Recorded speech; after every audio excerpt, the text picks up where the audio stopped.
नमस्कार मित्रों, monsoon TV India में आप सभी का स्वागत है। इस वीडियो में जानेंगे मई और जून माह में कैसी बारिश हो सकती है। तापमान के बारे में भी जानेंगे, मानसून का ऑनसेट कब हो सकता है और इसके साथ साथ कितने सिस्टम डेवलप हो सकते हैं और साइक्लोन की प्रोबेबिलिटी क्या है, इस सब के बारे में जानेंगे। तो दोस्तों इस वीडियो को अंत तक देखिए। सबसे पहले एल नीनो की बात कर लेते हैं। फ़िलहाल एल नीनो के प्रबल चांस अब दिखाई देने लगे हैं, यानी कि जुलाई के बाद और ज़्यादा स्ट्रॉन्ग एल नीनो हो सकता है, ऐसा अभी का इंडिकेशन है।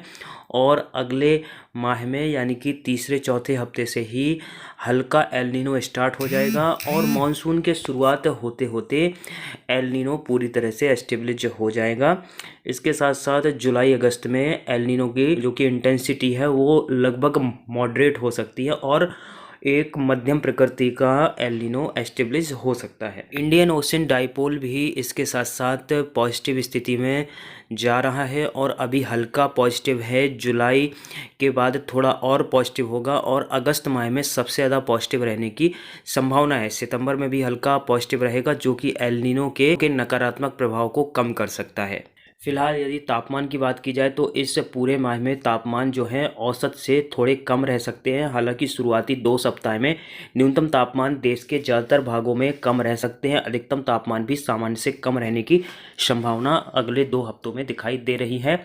और इसके साथ साथ लास्ट के जो 2 हफ्ते होंगे उसमें थोड़े से मिनिमम और मैक्सिमम तापमान कुछ भागों में ज़्यादा हो सकते हैं। हालांकि उत्तर पश्चिमी भारत के कुछ भाग, मध्य भारत समेत ज़्यादातर भागों में सामान्य से कम तापमान रह सकते हैं, लेकिन गुजरात के कुछ भाग, मध्य प्रदेश और इसी प्रकार दक्षिण भारत के भाग और पूर्वी भारत के भागों में सामान्य से ज़्यादा तापमान, थोड़ी बहुत ज़्यादा तापमान रह सकते हैं। यदि मई महीने में सिस्टम की बात की जाए तो इस पूरे माह में 1 से 2 सिस्टम डेवलप हो सकते हैं, जिसमें से एक सिस्टम लो प्रेशर तो एक सिस्टम डिप्रेशन या फिर एक साइक्लोन की कैटेगरी तक जा सकता है। एमजीओ की स्थिति फेवरेबल है, जिसकी वजह से पूर्वी बंगाल की खाड़ी में एक सिस्टम डेवलप हो सकता है, लेकिन अभी इस सिस्टम के बारे में पूरी तरह से स्थिति साफ नहीं हो पाई है। और फिलहाल जीएफएस मॉडल के अनुसार यह सिस्टम 8-9 तारीख को डेवलप हो सकता है, जो कि मध्य बंगाल की खाड़ी में साइक्लोनिक सर्कुलेशन और फिर धीरे धीरे साइक्लोन और फिर वेरी सीवियर साइक्लोन के तौर पर पूर्वी भारत की तरफ जा सकता है और वेस्ट बंगाल से म्यांमार की तरफ लैंडफॉल कर सकता है। लेकिन जीएफएस के फोरकास्ट के बावजूद अभी भी इसकी स्थिति साफ नहीं हो पाई है। और फिलहाल आप सीएफएस मॉडल और जीएफएस के अनुसार ईआर वेव और एमजीओ की स्थिति देख सकते हैं और 200 एचपीए की ऊंचाई में फिलहाल यह थोड़ा सा सपोर्टिव दिखाई दे रहा है। हालांकि ईसीएमडब्ल्यूएफ 6 तारीख से लेकर 12 तारीख के बीच स्थिति को फेवरेबल दिखाई दे रहा है और यदि उस दौरान सिस्टम डेवलप होता है तो उस सिस्टम के डिप्रेशन से लेकर साइक्लोन की कैटेगरी तक जाने के चांस रहेंगे। फिलहाल हम आपको सिस्टम के बारे में अपडेट करते रहेंगे। अभी अगर उसकी स्थिति जानी जाए तो अभी लगभग 70 से 80% चांस डिप्रेशन के और 50 से 60% चांस साइक्लोन के हैं और इस सिस्टम की स्थिति 4 से 5 दिन में लगभग साफ हो जाएगी कि यह सिस्टम किस इंटेंसिटी तक जा सकता है। हम आपको इसके बारे में अपडेट करते रहेंगे। हमारे अनुमान के अनुसार यह सिस्टम कम से कम डिप्रेशन तो बनेगा ही और लगभग 9 से 10 तारीख के बीच यह सिस्टम डिप्रेशन बन सकता है और अभी साइक्लोन बनने के चांस 50 से लेकर 60% तक है। इसके बारे में 2 से 3 दिन में स्थिति स्पष्ट हो जाएगी। इस सिस्टम के म्यांमार से लेकर बांग्लादेश के बीच जाने के चांस फिलहाल दिखाई दे रहे हैं, लेकिन अभी ट्रैक इसका कंफर्म नहीं है। आने वाले दिनों में इसका ट्रैक कंफर्म हो सकता है। हम आपको इसकी इंटेंसिटी के बारे में अपडेट करते रहेंगे। मई के शुरुआती 10 दिनों के दौरान देश के ज़्यादातर भागों में सामान्य या फिर सामान्य से ज़्यादा बारिश हो सकती है। थोड़ी बहुत पूर्वी भारत के राज्यों में थोड़ी बहुत डेफिशिएंसी कुछ क्षेत्रों में रह सकती है। हालांकि राजस्थान से लेकर पंजाब, हरियाणा, जम्मू कश्मीर, मध्य प्रदेश, उत्तर प्रदेश, बिहार, झारखंड ज़्यादातर भागों में सामान्य या फिर सामान्य से ज़्यादा बारिश रह सकती है और उत्तर पश्चिम भारत में बहुत ज़्यादा सामान्य से ज़्यादा बारिश हो सकती है। यह बारिश ज़्यादातर 1 तारीख से लेकर 6 तारीख के बीच रिकॉर्ड की जा सकती है। उसके बाद उत्तरी पहाड़ी राज्यों में बारिश रुक रुक कर जारी रह सकती है, लेकिन मध्य भारत में 5-6 तारीख से बारिश में थोड़ी कमी देखी जा सकती है। इसी प्रकार कुछ दक्षिण भारत में भी बारिश में थोड़ी कमी देखी जा सकती है 6-7 तारीख के बाद। और इन 10 दिनों के दौरान 2 वेस्टर्न डिस्टर्बेंस का अच्छा असर रहेगा, जिससे देश के ज़्यादातर भागों में सामान्य से ज़्यादा बारिश हो सकती है। इस दौरान एमजीओ भारतीय समुद्र में रहेगा, यानी कि बंगाल की खाड़ी के आसपास और इस दौरान 6 तारीख से एक सिस्टम उभरने की संभावना है, जिसकी जानकारी हमने पहले ही आपको इस वीडियो में दे दी है। शुरुआती 10 दिनों के दौरान उत्तर भारत में 160 से 180%, मध्य भारत में 120 से 140%, पूर्वी भारत में 100 से 120% और दक्षिण भारत में 120 से 140% तक बारिश हो सकती है। है। यदि 11 से लेकर के 20 तारीख के बीच की बात की जाए तो इस दौरान भी सक्रिय हल्के मध्यम वेस्टर्न डिस्टर्बेंस आ सकते हैं, जिससे उत्तरी पहाड़ी राज्यों में बारिश हो सकती है। इसका कुछ असर उत्तर पश्चिमी राजस्थान और इसके साथ साथ हरियाणा, पंजाब, दिल्ली, एनसीआर, उत्तर प्रदेश के कुछ उत्तर पश्चिमी भागों में इसका असर हो सकता है। पूर्वी भागों में भी कुछ बारिश हो सकती है। हालांकि पूर्वी भारत में सामान्य से थोड़ी कम बारिश रहने की संभावना है और इन 10 दिनों में बारिश में डेफिशिएंसी पूर्वी भारत में देखी जा सकती है। हालांकि बारिश रहेगी लेकिन सामान्य से कम बारिश हो सकती है। मध्य भारत में बारिश कुछ क्षेत्रों में रहने की संभावना है, खासकर महाराष्ट्र, मध्य प्रदेश के कुछ भाग, उड़ीसा और छत्तीसगढ़ में इस दौरान हल्की से मध्यम खंड बारिश हो सकती है और सामान्य के आसपास बारिश रिकॉर्ड की जा सकती है। दक्षिण भारत में भी बारिश का दायरा सामान्य के आसपास रह सकता है। यानी कि इस प्रकार से इन 10 दिनों के दौरान देश में सामान्य के आसपास बारिश हो सकती है। हालांकि कुछ क्षेत्रों में कम बारिश भी हो सकती है और इस दौरान बंगाल की खाड़ी में एक सिस्टम उभरने की संभावना है, जिसके लगभग अभी 50 से 60% साइक्लोन तक की इंटेंसिटी की जाने की संभावना है। 11 से 20 तारीख के बीच उत्तर भारत में 80 से 100%, मध्य भारत में 70 से 90%, पूर्वी भारत में 110 से 120%, दक्षिणी भारत में 90 से 110% तक बारिश की संभावना है।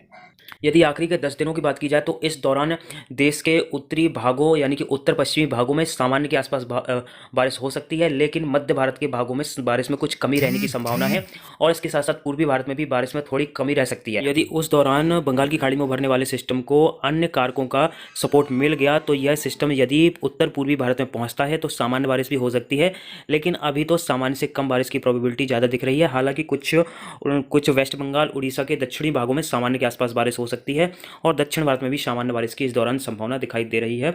बाकी महाराष्ट्र, गुजरात, राजस्थान में कुछ स्थानों में सामान्य और कहीं कहीं सामान्य से कम बारिश हो सकती है। और इस दौरान अरब सागर भी धीरे धीरे एक्टिव हो सकता है, यानी कि मई के आखिरी सप्ताह से अरब सागर में साइक्लोनिक सर्कुलेशन उभर सकता है। लेकिन मई के आखिरी सप्ताह में कोई साइक्लोन या फिर डिप्रेशन की संभावना मात्र 30 से 40% है और जून के शुरुआती 2 हफ्तों के दौरान साइक्लोन की प्रोबेबिलिटी ज़्यादा है, यानी कि लगभग 4-5 तारीख से लेकर 15 तारीख के बीच एक साइक्लोन या फिर डिप्रेशन का उभार अरब सागर में हो सकता है। और 21 से 31 तारीख के बीच में उत्तर भारत में 100 से 120%, मध्य भारत में 90 से 110%, पूर्वी भारत में 80 से 90% और दक्षिण भारत में 110 से 120% तक बारिश हो सकती है। और इस प्रकार से पूरे माह में देश भर में सामान्य से ज़्यादा बारिश इस दौरान दर्ज की जा सकती है और लगभग भारत और उत्तर पश्चिमी भारत सबसे ज़्यादा फायदे में रहने वाला है। उसके बाद मध्य भारत, उसके बाद दक्षिण भारत में सबसे ज़्यादा बारिश होगी और पूर्वी भारत में सामान्य या सामान्य से थोड़ी कम बारिश हो सकती है, क्योंकि पूर्वी भारत में बारिश का आंकड़ा बहुत ज़्यादा होता है, यानी कि 2000 से लेकर 4000 मिलीमीटर सामान्यतः बारिश होती है। लेकिन अगर उस दौरान 300 से 400 मिलीमीटर भी कम बारिश होती है तो सामान्य से कम बारिश दर्ज की जा सकती है। इस प्रकार से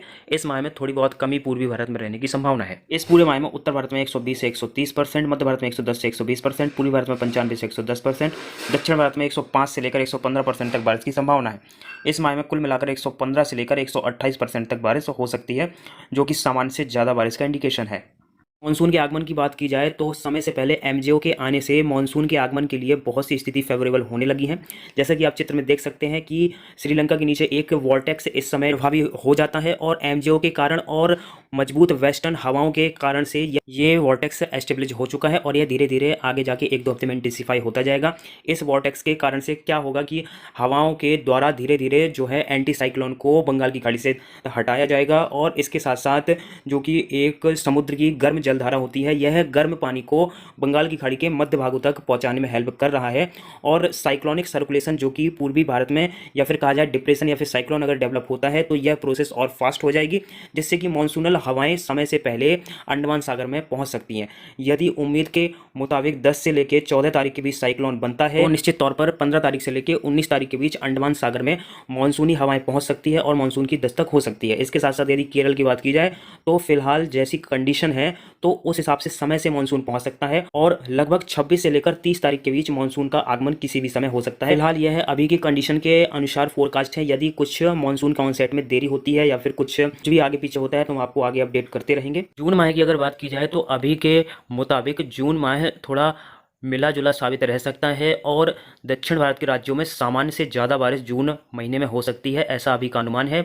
और उत्तर पश्चिमी भारत के कुछ भागों में सामान्य या सामान्य से ज़्यादा बारिश इस दौरान दिखाई दे रही है। जून माह में अरब सागर के सिस्टम के प्रभाव से और वेस्टर्न डिस्टर्बेंस के प्रभाव से सामान्य के आसपास बारिश हो सकती है। राजस्थान, गुजरात के कुछ भाग, हरियाणा, पंजाब, जम्मू कश्मीर के भागों में सामान्य से ज़्यादा बारिश की अभी के अनुसार संभावना है और इसी प्रकार मध्य प्रदेश के कुछ भागों और उत्तर प्रदेश के पश्चिमी भागों में सामान्य बारिश तो हो सकती है, लेकिन पूर्वी भारत में थोड़ा सा रिस्क रहेगा कि जैसा अभी सिस्टम का ट्रैक है उस अनुसार उत्तर पूर्वी भारत के कुछ राज्य जिसमें मिजोरम, मणिपुर, त्रिपुरा के आसपास सामान्य बारिश हो सकती है, लेकिन झारखंड और बिहार के साथ साथ असम के कुछ भाग और सिक्किम के कुछ भागों में सामान्य से कम बारिश हो सकती है। इसी प्रकार उड़ीसा, कुछ छत्तीसगढ़ और पूर्वी उत्तर प्रदेश के भागों में सामान्य से कम बारिश इस दौरान देखे जाने की संभावना है। हालांकि अभी 1 माह का समय है, इस अनुमान में कुछ चेंज भी हो सकता है और सिस्टम एक का ट्रैक यदि चेंज होता है, क्योंकि जून माह में कम से कम 2 से 3 सिस्टम उभरने की संभावना है, जिनमें से एक सिस्टम अरब सागर में और 2 सिस्टम बंगाल की खाड़ी में उभर सकते हैं। एक सिस्टम के मध्य भारत तक पहुंचने की संभावना है, दूसरे सिस्टम के पूर्वी भारत या फिर उत्तर पूर्वी भारत में असर डालने की संभावना अभी के अनुसार दिखाई दे रही है। हालांकि मानसून का प्रोग्रेशन थोड़ा सा धीमा हो सकता है और जुलाई माह में ही देश के सभी भागों को मानसून कवर करने की संभावना अभी के अनुसार दिखाई दे रही है। जिस प्रकार का ट्रैक का सिस्टम रहेगा तो जुलाई के पहले या फिर दूसरे सप्ताह में ही मानसून देश के सभी भागों को कवर कर सकता है, ऐसी अभी के अनुसार संभावना है। फिलहाल जून माह में देश में सामान्य बारिश हो सकती है, जो कि 92 से लेकर 105% तक की अभी संभावना दिखाई दे रही है। सबसे ज़्यादा कंट्रीब्यूशन दक्षिण भारत का रहेगा, उसके बाद मध्य भारत का कंट्रीब्यूशन रह सकता है। तो दोस्तों आने वाले समय में आपको अपडेट करते रहेंगे और मॉनसून ऑनसेट की जानकारी में यदि कोई चेंज होता है तो हम आपको उसके बारे में भी अपडेट करेंगे। यदि जानकारी अच्छी लगी हो तो चैनल को सब्सक्राइब कीजिए, वीडियो को लाइक कीजिए और शेयर कीजिए। धन्यवाद।